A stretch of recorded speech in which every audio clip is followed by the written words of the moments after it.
Do you ever feel like your messy room is a reflection of your messy life? They say that a clean space equals a clear mind, and looking around my space, I can see that it is far from organized.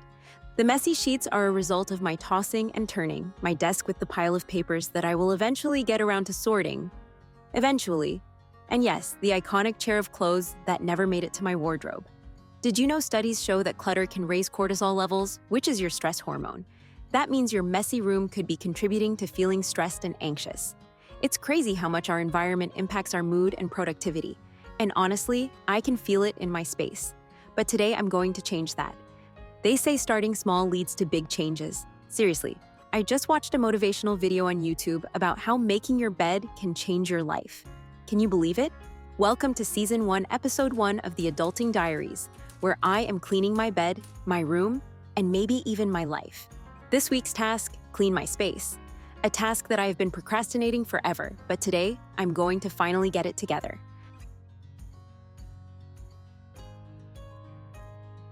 So, why do I procrastinate? It feels like too much. Like my Clean With Me routine currently consists of doing the bare minimum, like laundry only when I run out of clothes to wear, or cleaning my desk when I literally can't find space to put my laptop down. After a long day, cleaning feels like extra energy I don't have. Plus, I can always do it tomorrow, right? But here's the thing. I know this task is going to keep haunting me until I finally do something about it. And you know what I realized?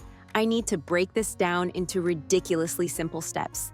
So simple that my future self won't feel overwhelmed. That way, I won't have to get stuck in that spiral of procrastination again.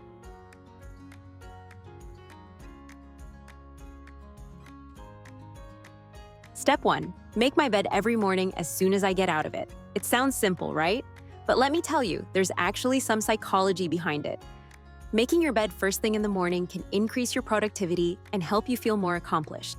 It takes just a couple of minutes, but it kicks off my day in the right direction. Plus, if I want to work on my bed, I'm going to have to sit on a made bed.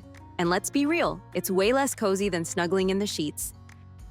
When I look at all the Pinterest vision boards I've saved, not one of them features a messy bed. All those beautifully organized spaces have their beds made, and maybe there's something to that. When my room is clean, I feel like I can focus better and get more done.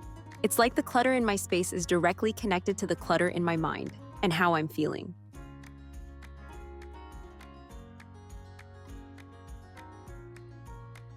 Step 2. I cannot make life harder for my future self. Ever found yourself putting laundry on the famous chair or leaving things on your desk thinking you'll sort them later? That is me right there. I'll leave clothes on my chair or papers on my desk because I'll deal with it later. But you know what happens? The pile gets bigger, and eventually, it's like a mini avalanche. Here's a quick tip. If something takes less than 5 minutes, do it right then. Whether it's putting clothes away, clearing your desk, or washing a dish, just do it now. This is a big game changer. Trust me, it'll save you time in the long run and prevent the dreaded panic clean when everything spirals out of control. And yes, I've been there. Remember, future me is counting on current me to be a little more organized, because if I don't, I end up spending hours sorting through chaos.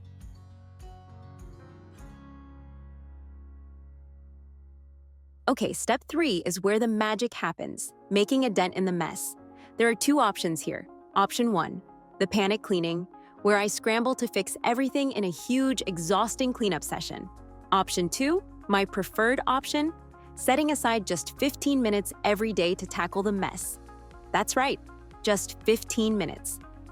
It doesn't sound so bad, right? I set a timer, put on my favorite music so I can sing along, and I tackle whatever irritates me the most. Right now, it's the chair next to my desk where laundry keeps transferring from the bed every morning. Tomorrow, it'll probably be my desk papers. 15 minutes doesn't seem too daunting, and you'll be surprised at how much you can get done in that short time. You don't have to finish everything, just start. And if you're on a roll, keep going. If not, that's fine too. The key is consistency.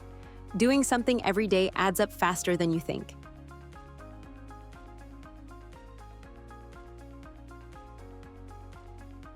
Now, to keep myself accountable, I've downloaded a habit tracker app called Habits. But honestly, you can use any app you like. I've set up widgets on my phone that light up when I check off a task. And you know what? Checking things off my to-do list feels so good. It's like instant gratification that I'm getting something done. The trick is to make it easy. A clean bed, a quick 15-minute tidy, a habit tracker. These small wins build up. By making my tasks feel easy, they become harder to avoid, and they start to feel like second nature. And for those days when I know I won't have time for even a 15-minute clean, here's my secret weapon: a clutter basket. It's just a small basket I keep under my desk, and anything that takes more than 5 minutes to organize goes in there. That way, I'm not creating a bigger mess, and I can always come back to it later. The idea is that the clutter basket holds everything until I'm ready to sort it properly. Plus, it ensures that my clean spaces stay clean while I tackle the bigger stuff later.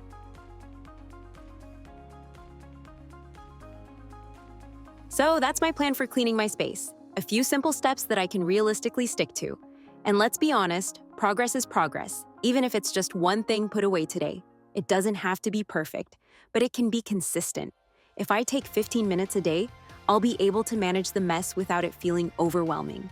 Now, I want you to think about what's holding you back from getting started. Is it time? Do you feel overwhelmed? If so, try the 15-minute idea. I promise. It's enough to make a noticeable difference. And that's all for today, my fellow adulting warriors. Let me know in the comments what steps you're going to take to start cleaning your space. Don't forget to subscribe to follow the journey, because we're in this together. And remember, a little clean space means a lot of clear mind. I'll see you next week for Season 1, Episode 2 of the Adulting Diaries, where I'll let you know how this goes and add on another small task that will help me become a better person.